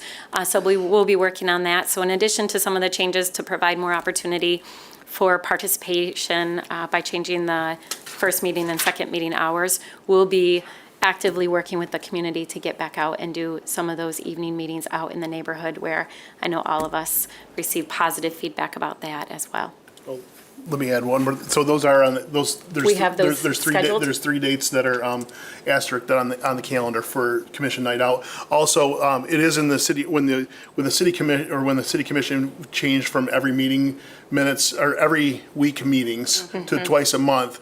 In the enabling ordinance said 7 o'clock or 2 o'clock. So Yeah. so this has been in our ordinance for years. We Yeah. just the commission has just chosen to use 7 o'clock times instead of 2 o'clock times. So And we used to do 2 and then 7, 2 and then 7. And we can always, my hope is that we, like everything, we assess and we can always make changes next year. And then the other thing I should add in this is just something as an FYI, we are working, commissioners who know this, we're working right now on a new data system and technology system. That won't be ready until now I'm hearing a couple more months, but that will give us an opportunity to also add some additional opportunities for engagement through our meetings. Commissioner Isasi? I just wanted to add, as well as we talked about other individuals, and I think just by nature of work, it's hard to know exactly when, so I think having different options is good. But I also think, especially for our staff, we've had some long nights, and so, of course, we want to hear what people say, but to be able to switch it back and forth, I know many staff that are in the room, they might have to miss something or just trying to organize that, so I hope it's also just a good balance for the team members that come to City Commission. Yeah, and hopefully we'll be able to stick around longer after a meeting to meet with people and address issues that come up. Commissioner, and then I'll see any comments over here? No? None. Okay. Commissioner Lanier? Yeah, I just have a quick question. Had there been any engagement with the new commissioners? I know that we have to set this schedule in the prior year, but because so many of us will not be with you all next year, I feel like, should I be making this decision? And I actually didn't make time to reach out to any of them. So I just want to make sure that they've been reached out to and they've had a chance to weigh into this. Yeah, so I've had a chance to reach out to all of them, and I've also communicated with them about the appointments and the boards and commissions and the standing committees that they'll be serving on next year, with the times for those as well. And then I didn't want to be too premature, but I said this is the tentative schedule for next year, similar to what we sent out to all of you a few weeks ago, and let them know. And then I've been meeting with them individually as well. So. And no concerns from them. Okay, great. Thank you. All right. Any other questions or comments? All right. All those in favor say aye. Aye. Those opposed? It carries. All right, Commissioners, that will take us to our next item, and that's a resolution approving the request from Gin Gin Lounge for a new Class C redevelopment district liquor license to be located at 507 Bridge Street Northwest. Can I get a motion? So moved. Support. All right, moved and supported. City Clerk, you want to tell us about this item? Being that it got to this process, is went through all the departments that we needed to go through. And so just, I believe they're locating in a spot that was already, it's reuse of a spot on Bridge, which is good to see redevelopment of locations there. Yeah. Thank you, City Clerk. And Commissioners, we did review this and approved it at the Downtown Development Authority meeting last month, and we're excited to see them open over there on the west side. Any other questions? All right, all those in favor say aye. Aye. Those opposed? It carries. All right, next that will take us to a resolution recommending approval by the Michigan Liquor Control Commission of a social district permit application pursuant to Public Act 124 of 2020 for one beer at a time, also known as Broadley Brewery and Spirits, and this is located at 443 Bridge Street Northwest. So moved. Support. All right, moved and supported. Any? Yeah, once again, just went through all the approvals of different departments and where we had to go. So as we've talked about before, these social districts have been very successful in their time, and like to see that others are still using it. And we'll see as we go through how it still works, as we are coming out of a pandemic, and how that looks. As far as I know, I haven't heard any of complaints of residents or others for what has been going on in social districts, or complaints of any of rowdiness or various other alcohol type complaints. So I think these have been successful so far. All right, thank you. And this location also has the outside space behind them, so that will be nice for them as well. Commissioners, any other questions or comments? All right, all those in favor say aye. Aye. Those opposed, it carries. All right, next that's a resolution approving the submission of a neighborhood enterprise zone exemption certificate application for Lofts on Grove Holdings LLC, and this is located at 1329 and 1359 Plainfield Avenue Northeast. Can I get a motion? So moved. All right, moved and supported. We have our Economic Development Director here today to tell us about this, although we have had a public hearing, and I know the neighborhood has been actively engaged in this conversation about this development as well. Yes, good morning, Mayor and Commissioners. You're correct. This was we had a public hearing at the last commission meeting on this particular item. Again, this item is 110 market rate residential units with estimated cost of $24.4 million overall, and this is for a neighborhood enterprise zone exemption certificate. Over 15 years, I'm sorry. Okay, great. Commissioners, any questions or comments? All right, all those in favor say aye. Aye. Those opposed, it carries. All right, next that will take us to a resolution approving a brownfield plan amendment for the 280 Ann redevelopment project. Again, this is located at 280 Ann Street Northwest. Can I get a motion? So moved. Support. All right, moved and supported again. We've had a public hearing related to this. Our Economic Development Director, you want to tell us about this item? Again, this project in 280 Ann Street for a neighborhood enterprise zone exemption, over 15 years, 40 new apartments in a commercial space of a little over 500 square feet, and total investment of $6.5 million. Great. Commissioners, any questions or comments? We should add that this is being built on an asphalt parking lot. It is right. Currently, it's in Currently. addition to on an asphalt parking lot. Yeah. Yep. Great. So that's good. That's a good use of the space. All right, all those in favor say aye. Aye. Those opposed, it carries. All right, next that will take us to a resolution approving a brownfield plan amendment for the Boston Square Community Hub redevelopment project located at 1534 Kalamazoo Avenue Southeast, as well as 1435 and 1451 Fuller Avenue Southeast. Can I get a motion? So moved. Support. All right, moved and supported. Mr. Gracia, you want to tell us about this item? I know, again, we've had public hearings on all of these, so we're relatively familiar, but why don't you give us a briefing? Yeah, so this project, again, is for the Boston Square Community Hub project, which is really covered under the Boston Square Together community partnership agreement. And as you all know, that is an important guidepost and guidance for this type of project. So this project would be a two-story, 32,000 square foot building that has early child education center, community hub, and again, a multi-purpose room, a wellness clinic, community cafe, and some shared workspaces. And again, a total investment of about $30 million in this project. This particular project would be about $10 million for this initial phase. And again, the support we're doing is in alignment with the community partnership agreement that we have with the Boston's Oakdale Neighbors and Boston Square Neighborhood Association. Yeah, thank you. It's an exciting project, and many of us saw that Kent County Commission approved some of the county ARPA funds for this project, so that was great to see their contribution to this important project in this neighborhood as well. Commissioners, any questions or comments? Commissioner Lanier? I'll just quickly, thank you so much for that. I was there this weekend for the tree lighting ceremony, and it, the neighborhood is so vibrant. Businesses are opening, and it's just a really great time to be in Boston Square. So thank you for your work on that.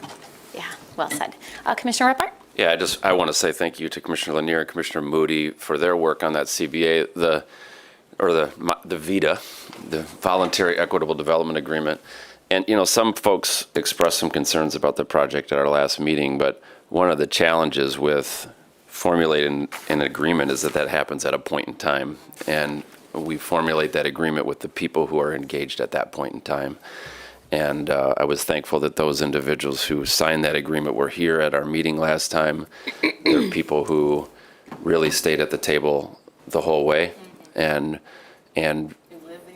they live there, and they were very interested in getting some extra wins as a part of that, which I believe they achieved. And so I just wanted to thank the two of you, and also just that's one of the tricky things for our work up here, is that these things happen at a point in time, and then we have to keep going. So again, thankful for those that showed up to our meeting 2 weeks ago to share their involvement in the project.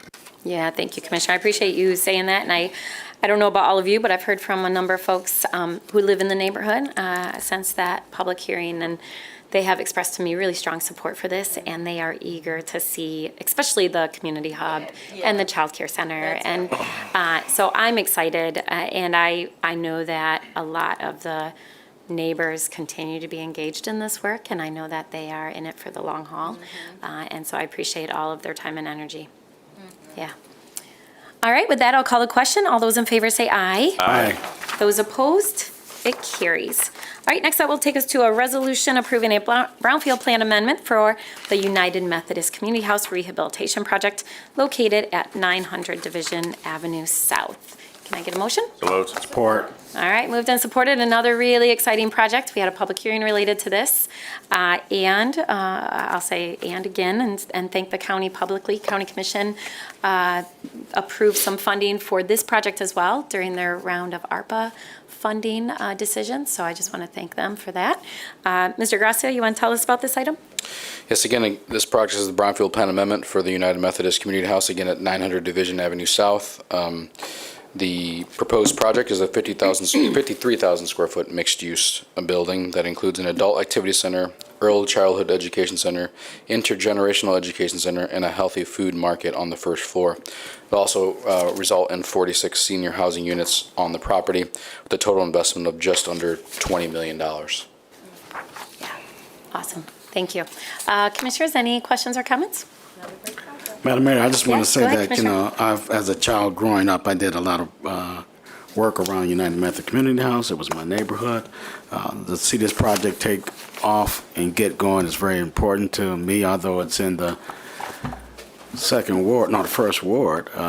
It's still part of my ward, but it's part of my home. So I definitely would like to support the United Methodist Community House in every facet that we possibly can to get that project up and going. It's going to improve the community.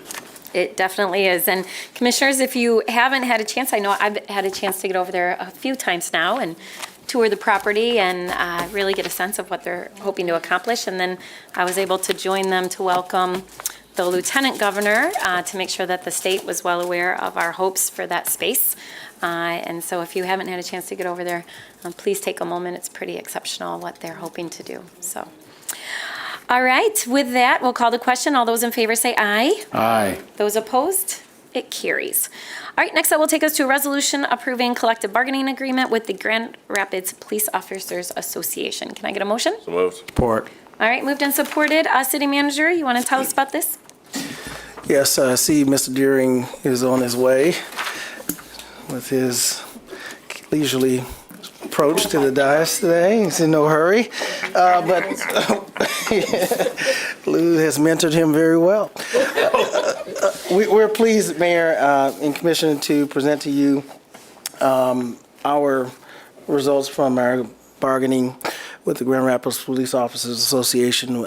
First of all, I want to thank both teams, both our labor team as well as the Police Officers Association, for coming to the table in good faith. And we found a lot of mutual interest. As you're aware, we're having increasing issues with being attractive to police officers with our current vacancy rate and turnover rate. And so this agreement helps us to become more competitive in wages and in benefits so that we can do a better job of recruiting and retaining employees and officers. But it also helps us in addressing some of the issues that we've heard from this dais as well as the community about improving police-community relations and some reforms in policing. And so what you'll hear is some of the efforts that we have agreed upon to increase areas of accountability, from the maintenance of disciplinary action to oversight, as well as giving the police chief some additional tools to redeploy officers in the department and allow jobs that would otherwise be staffed by police officers to be staffed by civilians, so those officers could be redeployed to address more urgent policing matters, and perhaps having civilians perform some of the duties that they were performing. And then lastly, it also stabilizes the Oversight Office, Office of Public Accountability, Oversight and Public Accountability. We've agreed upon their role, and so there's less ambiguity around how that office would work and some of the things that it would be able to do. And overall, I hope this is a step in the right direction to make sure that our community is safe, that the officers are safe, that the residents are safe, and that we can continue to have a safer community. So with that, I'll turn it over to Mr. Deering, and he can highlight some of the details of the agreement. Thank you. Good morning. So this would approve a new 3-year bargaining agreement with police officers and sergeants. The important economic issues are that it eliminates the first step in the salary range, the higher step. It adds 2% to the top step, F step. It increases the senior salary step 1% July 1st of 2022, as well as an additional percent July 1st of 2023. It also adds a senior step to the police sergeants. It increases the employer's annual RHSA contribution up to $2,500 annually, adds Juneteenth as a paid holiday, and reduces the employee's pension contribution 3% for the employees hired after December of 2011, bringing them closer to the other employees. It provides a $1,000 signing bonus, and as the manager mentioned, it gives us the ability to use civilians in areas that don't require a sworn officer. It recognizes the Office of Oversight and Public Accountability. Also includes a language incentive program, and it includes wage raises of 6%, 2%, and 1.5% for the 3-year period. The bargaining team would recommend that you adopt this, and there's also a salary ordinance that follows. Mayor, if I could just add a couple of things for clarity. And so, for example, some of the jobs that would no longer require a police officer to perform the duties would be jobs such as public information officer, subpoena specialist, parking ticket enforcement, traffic control that you would see at some of the larger events downtown. Even though it may involve officer or the police department supervision of it, there may be a way to deploy more non-sworn people under the supervision of the police department in different ways, to civilianize other assignments. And so that in addition to the staffing that the police department currently has, again, adds additional flexibility. Also, I want to highlight the importance of making sure that we continue to hire officers that are culturally competent. And so having incentives for officers who are bilingual to speak languages other than English is very important. The predominant language other than English in our community is Spanish, but we have learned over the past year that we have a lot of immigrant and refugees in our community that speak other languages. And so the more we can do to incentivize that level of cultural competency, not just for the police department, but for all of our workforce, the better we'll be able to connect and engage our community.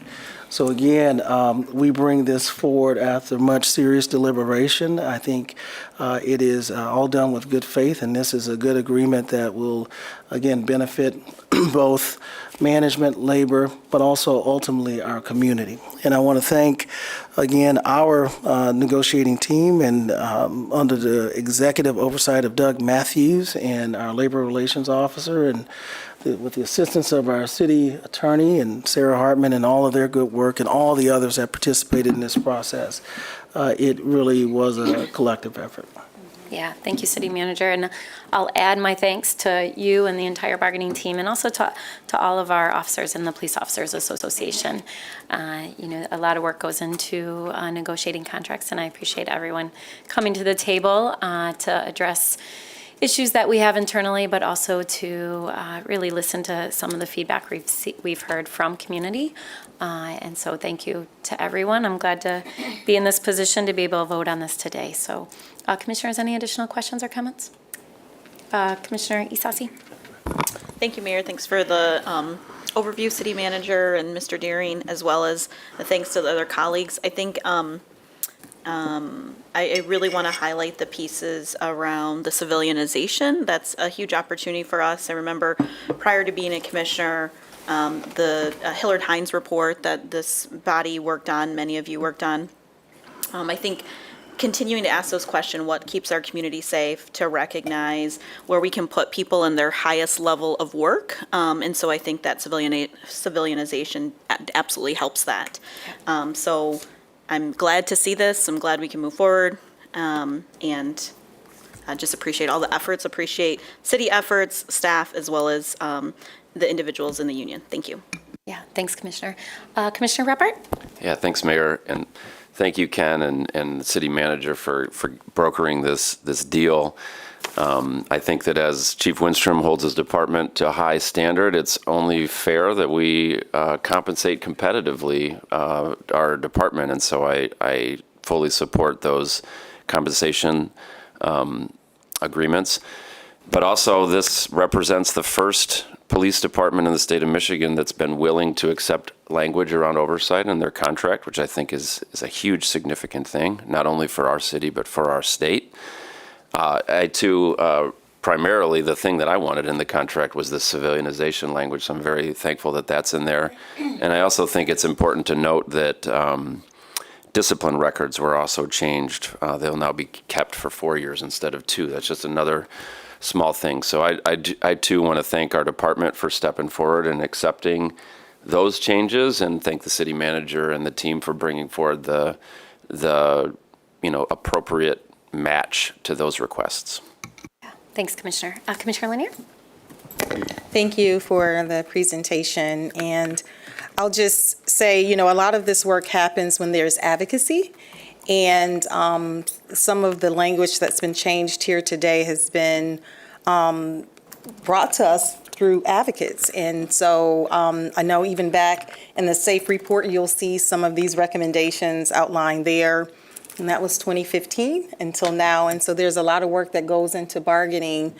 So I just want to thank the entire bargaining team on both sides for staying at the table, because I know personally know that bargaining can be challenging. And outside influencers can also make it even more challenging. And so I'm grateful that you all have stayed at the table to come with an agreement that outlines some very specific things that I think the community can point and say, we wanted this.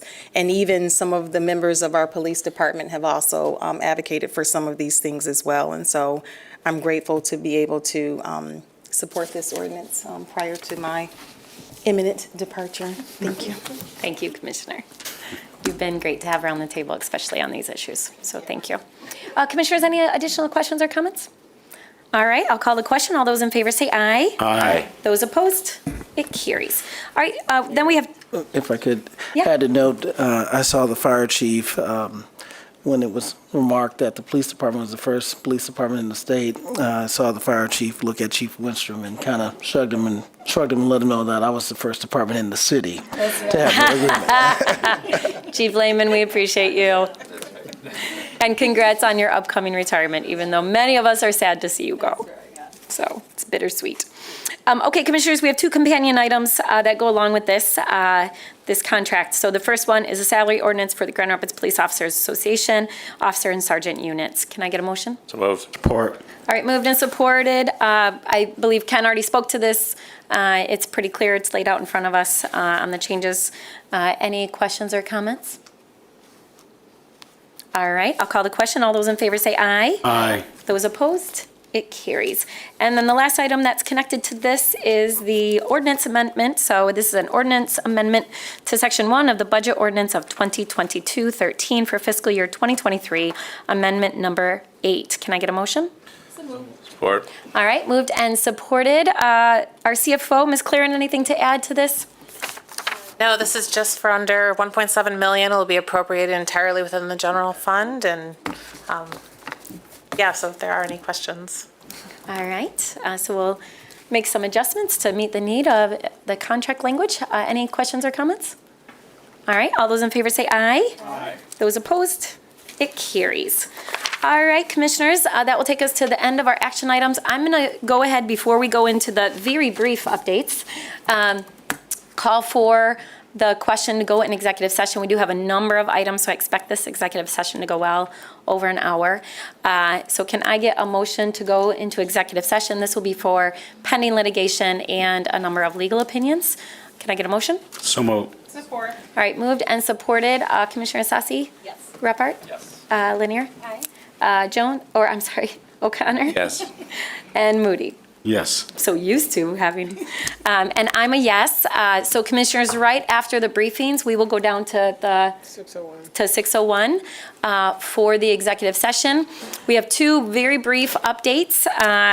One is on the election, and the next one is a mid-year financial update. And I'm going to ask both of these presentations to be swift so that we can get to executive sessions. I know a lot of this information we're already aware of, but it's important for the community to hear it as well. Our city clerk, take it away. Good, don't ask me any questions then. All right, I'm going to try not to. I'm just kidding. Welcome to December, end of year choppiness. We haven't completed the 2020 election yet, so I'll give you an update on the 2022 election. All right, let's hear it. So looking at the election update of this year, we had a 52.24% turnout in November 2022. If you look at that compared to 2018, which was just over 56%. What you see here is we actually had more voters vote in this election. We've just, since Proposal 3 of 2018 with automatic registration, our voter registration has really, really increased, which is great. There's more people on the rolls, more people ready to activate their voting power. They just haven't at that same percentage. So when you look at a 4-point drop in percentage, but you had actually more people that were engaged in the process. Kind of a little bit about November election by the numbers. We had 77,000 plus vote, so that 61% of the voters who did vote voted in the precinct, 39% voted by absentee. That's a flip from November of 2020, but we were in a pandemic at that time as well. Just almost 14,000 voted, returned their ballot by drop boxes. We didn't have any issues with any security or vandalism or anything with the drop boxes for any election. So I think they are video monitored, and we didn't receive any of the complaints or have any of the issues that was happening in other states around drop boxes. So just fair, safe, secure, without any intimidation during any of our election processes this year. I'm very thankful for that. We had 488 voters processed at City Hall on Election Day. Our last voter, so they had to be in line at 8 o'clock in order to go through that process. We processed our last voter at 10:15. East Lansing was at midnight, and Ann Arbor was 2 o'clock in the morning. But they had those are obviously high campus turnouts, and anybody who was in line at 8 o'clock could still go through that process. So then that was a delay then of getting those ballots to the AV Counting Board, because you have to process all those that voted as well.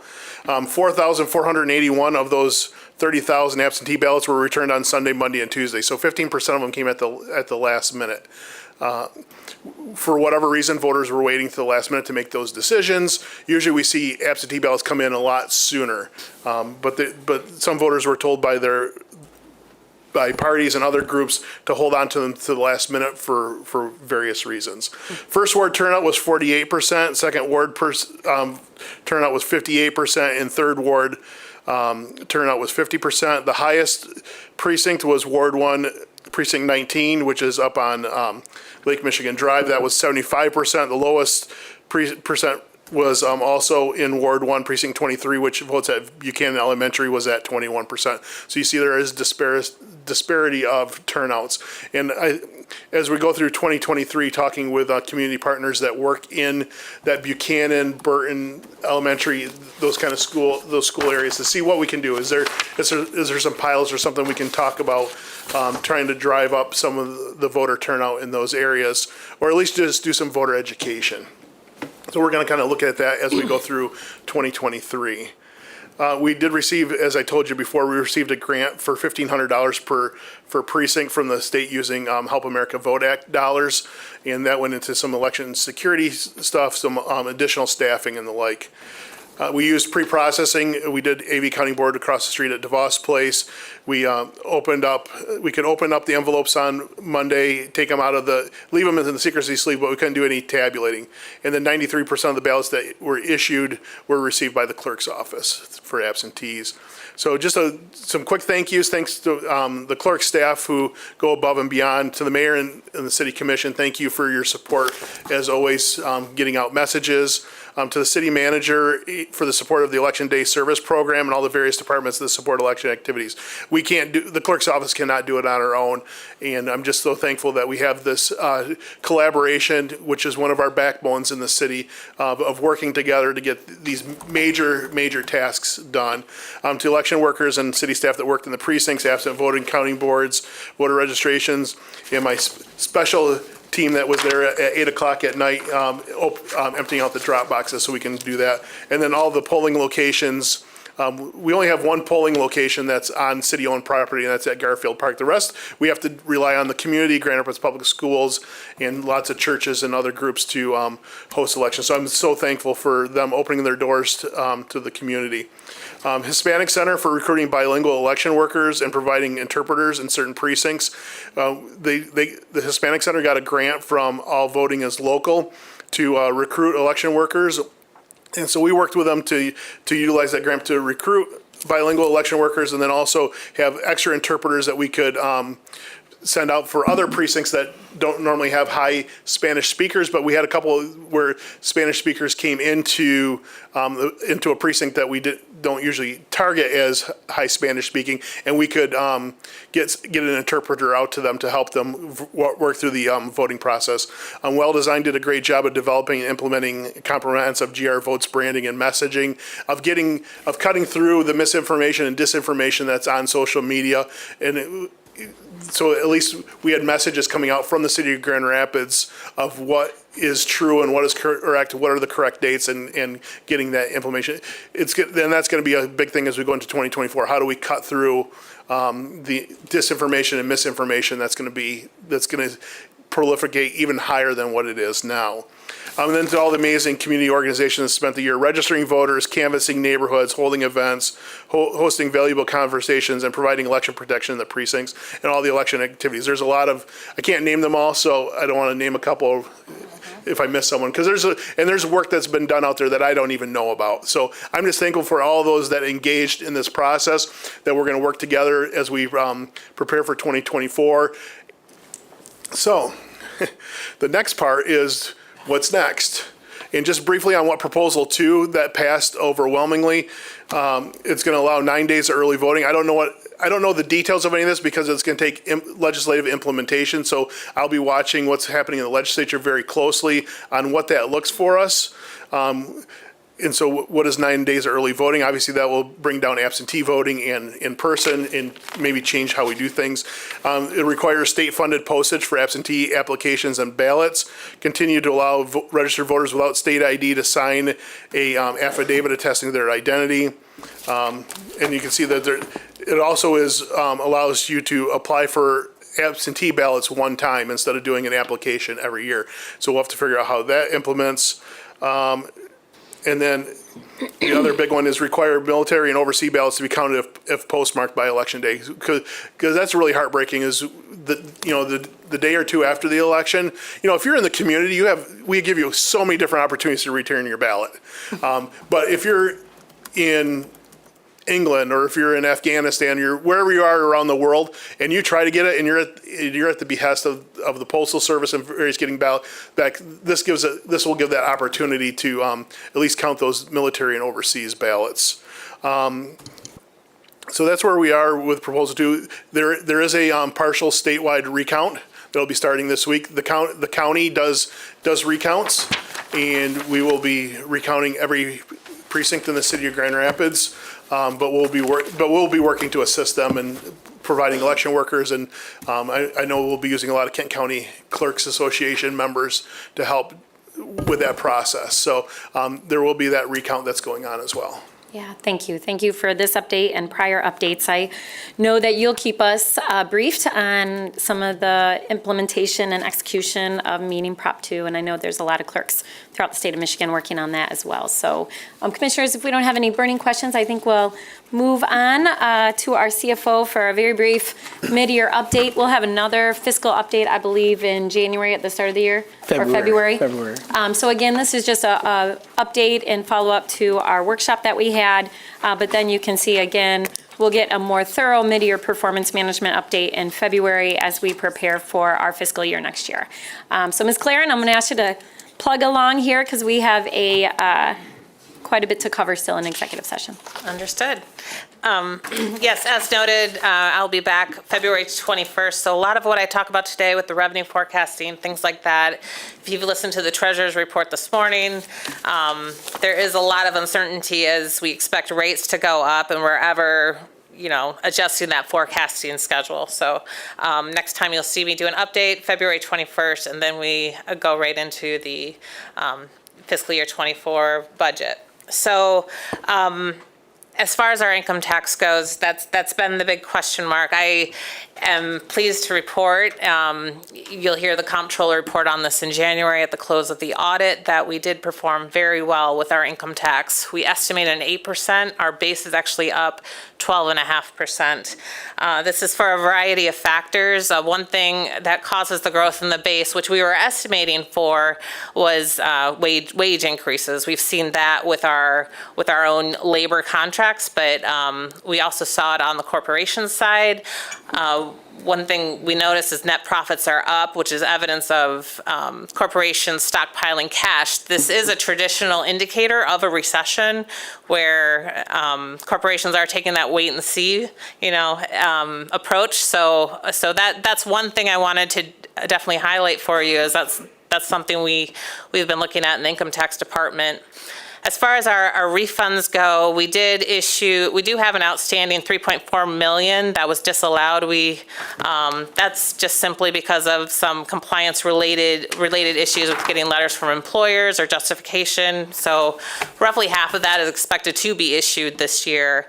In 2022, we also had an accrual, so that's another reason you see a jump in the income tax collection for the last fiscal year. One-time compliance, we noticed with some of our cannabis businesses that they were actually in business for a couple of years, but then didn't get to licensing until the past year. So our income tax department went back and did some compliance work specifically with that industry as they become more prevalent in our area. This next chart just shows our income tax in the blue, as the blue bars, percentages over time, and then property taxes, that orange color. You'll see with the income tax, it is very volatile. A lot of it is impacted on these changes in withholdings we've talked about over the past 3 years. It's been hard to get a handle on withholding allocations, things like that. So the other thing you're going to notice on this chart in concerns to income tax is fiscal year 11. I did put an asterisk by that because that is an exceptional year. It was in that year we had a voter-approved income tax rate increase that accounted for over 15% of that 21% you're seeing. And then roughly 5% was attributed to year-over-year growth. So, and Molly, we should clarify, even though that wasn't increased, those funds are solely dedicated to streets and sidewalks. Correct. That's not that one, is it? Wait, no, that would be Right? property. Yeah. Are you The talking? income tax extension, 13. though, That was 13. That was Are We you, extended the income tax for 15 years to 1.5. It was public safety or something, wasn't it? but that would be entirely. No, that's Vital open? Streets, right? Hold on. Don't, just I come just to want the to dais. clarify where the Come to the increases mic. And I think were. she's going to explain it as part of That's right, transformation. 2011 was Transformation Fund, Yep. Public Okay. Safety. Mayor, All right. Yes, correct. It Would was you- Transformation Fund, and That's then it was streets and sanitation, Yeah. or streets and Streets and sidewalks. sidewalks. Okay, thank you, thank you. Okay. City manager's like, come on, we have a lot to talk about. Sorry, Molly, I'll stop asking questions. Oh, it's I'll let you fine. keep going, keep going. But yeah, just the indication though, as you see our performance after 2011, you would think in 2022 we have this large hike. What do we expect to happen afterwards? But very different circumstances surrounding each year. So this slide basically explains some of those anomalies. Moving on, our refundings still quite high for 2022, a little under 13.5 million. And then moving on to our property tax. Again, this is a less volatile stream. Our 5-year average is almost 4%, but over 10 years we're still around 3%. So this is our performance. These are the major revenue drivers overall in our general fund. So you can see we collected an additional 14.8 million above our 22 estimate, which you'll see the indications on our 5x5 later. But as I noted earlier, our base growth ended up being 12.4% and realized compliance 16.1%. As far as our other revenues, state share, we did get more than initially indicated when we set our 2022 estimates. Again, that helped. And gas and weight tax is still outperforming our estimates.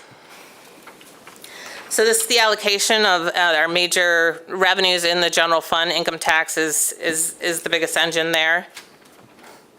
And then when we look to expenses, how we're impacted, and as we're building our next year's budget, we've done budget amendments related to our union agreements, roughly 5 million, 3.25 of which was part of the general fund.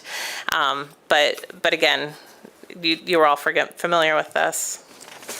So moving on to the enterprises, I've talked to you about this before, just mobile GRs, our big story of recovery, and we've used ARPA funds to sustain them, so they would not have to greatly reduce what they're doing capital-wise, which has helped. We've been doing roughly 5 million across these 2021 or 22 and 23 fiscal years. So this is an overview. We are nearly back to pre-pandemic levels for revenue collection, but understand cost of goods has gone up. So we are working with Director Naramore on this and looking forward to putting together his capital plan with that in mind, still infusing some ARPA dollars to get him where he needs to be. Next week, Janessa Carter, our utility financial officer, is going to come back for rate adoption for the water and sewer rates. So far, we have had to do no adjustments. She'll confirm that next week. So we're estimating 5.68% for the water supply system and sewer disposal system, just over 1%. Those rates will be effective January 1st. So we get to talking about our economic considerations, knowing that there's a lot of things in flux. We pay attention to CPI when we're estimating our cost of goods for next year. There's this recession risk we talked more about at fiscal committee this morning, and then supply chain, it still remains a concern. Labor markets, the labor market is still very strong. So that's one thing. I know the president of Bank of America came out with a statement over the weekend talking about this is an anomaly. So it might be an indicator while we're going into a recession, it might be more mild than previously expected. As far as our interest rates go, we've talked about the federal funds rate, but I did pull the most recent performance for mortgages. So nationally, they're averaging about 7.5%, but for Michigan, 6.2. So that's, and I know regionally, especially with the last recession, we have outperformed the national average. So that's one thing we do keep in mind when we're estimating forward. As far as our pensions go, with the general pension and police and fire, we're starting to see that rate of return drop. When your rate of return drops, obviously you expect the city's contributions. It's a teeter-totter effect where the rate of return goes down. Usually your contributions are going to have to rise to compensate in order to maintain that level of funding we like to see. So for the general fund or general pension, our funded ratio is at 76.7% for fiscal year 22. For police and fire, their reduction isn't as much. It's just 77.7 from where they were. Their reporting period is through December, so we'll be getting their next study done and hope to report on that around the time we're presenting the budget. And then healthcare, we're seeing a rise by 10.3% in expenses. Again, we were able to hold down some of those expenses with contributions of ARPA, but it's also something that's going to be built into the 24 budget. So with our final considerations, we're mindful of the impact all these factors have on city businesses, parking revenue. These are things that are going to be affected when we put together the interest rate. Another thing I will note off of this slide is the cost of borrowing. We do fund our capital with issuing bonds, but while the interest rate on those bonds is probably going to be higher when we issue it, we do build into those bond financings opportunities for refinancing so that we can achieve savings later on. I'm moving, Mayor. Don't worry. I see you looking at me. City manager. I'll just go quickly to forecasting forward. We expect our base to be right now we're performing right around 6%. Recognizing that we will experience a mild recession, we are taking 24 and 25 down to 3%, then -2%, but then expect an increase of 6% and then 3% thereafter. So a lot of our neighbors are estimating -8 to -10. We recognize we've been outperforming our percentages, so we are being a little more mild right now with our estimations. Again, in February, we're going to have another quarter of collection done, so we'll be able to refine that a little bit more. We are getting caught up in our compliance, so you see 10 million estimated for this year, with it slowly tapering off as we go out in the forecast. Here's the estimated 5x5. You can see we did achieve a surplus of 24 million, which as you look across that 5x5, it looks a lot more positive. Before we were showing us break out of our compliance of 15% fund balance relative to total expenditures. We're not going to go below policy level now. So with this influx of income tax revenue, it really relieved a lot of pressure on the general fund statement. You'll see on that ARPA grant line, I only have programmed 5.2 million for 23 and 24. That recognizes the investments we have in the homeless outreach team, as well as the administration and some co-response initiatives we have programmed in. But anything we've estimated going forward for revenue recovery has been pulled back. Looking at the yellow line, the surplus deficit line, you can see we still have a structural imbalance there, roughly 9 to 10 million in the out years. We'll keep an eye on that. A lot of that is going to depend on that income tax revenue forecast. So while I'm showing a couple negative years next 2 years, that again, income taxes has been a swiftly changing picture. So right now we do not need to make drastic moves. It's just keep an eye on that forecast.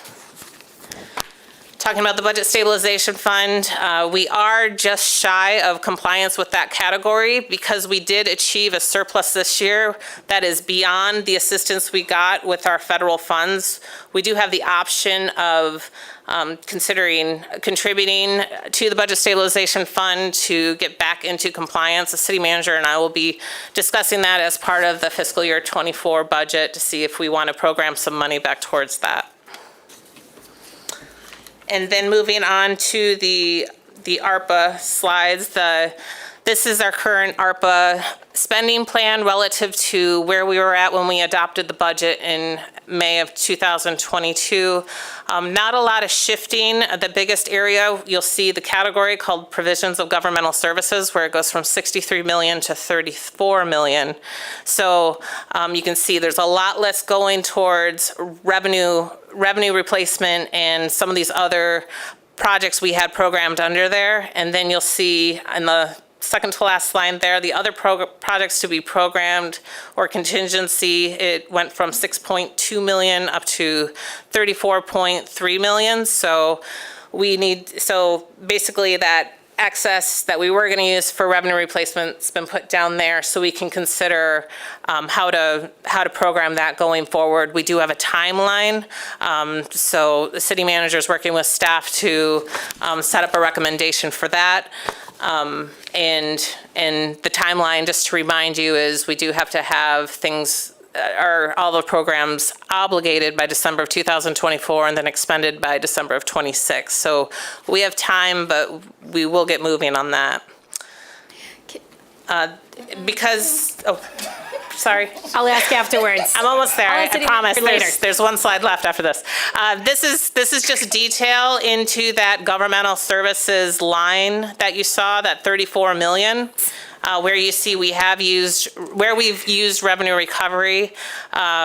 Specifically, we used it in fiscal year 22 with the general fund. 61st District Court, we do have some allocations. One for this last year we did, one we estimate for 2024. And then, of course, with Mobile GR, as we discussed, we are kind of backing their capital fund right now so they can continue on with what they need to do operationally. So that's what's going on with Mobile GR. And then Parks and Recreation, we have the 30,000 Urban Wood Revitalization Project that qualified for the governmental services category. And then the next slide, City Manager was going to comment on the Kent County ARPA projects. Yeah, thank you, Molly. Just real briefly. So the previous slide that showed the $34 million of ARPA fund that we have to reconsider in terms of how we appropriate that, how much we use to stabilize losses in the future and other potential programming. We will be deliberating and discussing that as part of our mid-year update in the budget process. We just shared these, next slide, with the county projects that they recently announced because we have been asked by some of the same people who have been awarded these projects to leverage our funding as well in the future to help to amplify the investment in some of the areas, and we will consider that as well as some of the other priorities that you have outlined specific to the city around various park projects that could be supplemented and other areas of interest. And so I just wanted to share this. We're still learning more about the intent and the status of some of those projects, but whatever we do, as our CFO indicated, we have to make sure that we get the money out the door, obligated by 24 and expended by 26. So we'll pause here, Mayor, and see what other questions you have. Thank you for this update, and I'm sure we'll be able to have better sense of where the economy is and some of the numbers in February. But my one question, Take that slide in down, looking please. at the list, City Manager, I thought we had also talked about using ARPA funds to assist with fire station. Yeah, we have a list. So what we didn't share, Mayor, was a list of other projects that we have, capital projects and needs, and we do have that list, both fire stations as well as some of the other projects that we discussed around redevelopment. We've also recently discussed our need of relocating off 201 Market and how ARPA funds could potentially be used for that. And so those are some of the other things we'll be considering as well as policy issues moving forward. Okay, so that'll be part of the discussion in February and April. Okay, Commissioners, any questions for Molly?